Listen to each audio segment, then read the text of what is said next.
Hey, ever heard of a material that looks like candy but colors like glass?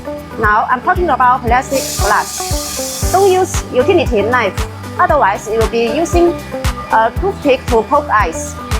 Be go smart. Use a single-edge milling cutter, especially for cutting plastics. The sharper the blade, the smoother the edge. Don't use a utility knife, otherwise it will be like using a toothpick to poke eyes. Be go smart. Use a single-edge milling cutter, especially for cutting plastics. The sharper the blade, the smoother the edge. Spindle speed at 12,000 to 50,000 RPM. Feed rate around 500 mm per minute. This is the most stable parameter for cutting black glasses. If we don't cool it down, the edges will be burned.